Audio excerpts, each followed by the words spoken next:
na Dr. Samia Suluhu Hassan wa CCM alipata kura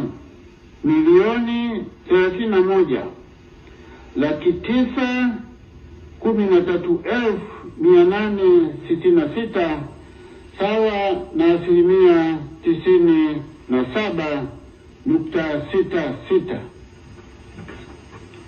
Hivyo kwa kuzingatia masharti ya ibara ya 41 ibara ndogo ya 6 ya Katiba ya Jamhuri ya Muungano wa Tanzania ya mwaka 1977, ikisoma pamoja na kifungu cha 45 kidogo cha 9 na 10 cha sheria ya uchaguzi wa rais, wa bunge na madiwani, sheria namba 1 ya mwaka 2024 na kanuni ya 57 ndogo ya 4C ya kanuni za uchaguzi wa rais, wa bunge na madiwani za mwaka 2025, na mtangaza Dr. Samia Suluhu Hassan kwamba amechaguliwa kuwa rais wa Jamhuri ya Muungano wa Tanzania kupitia Chama cha Mapinduzi CCM.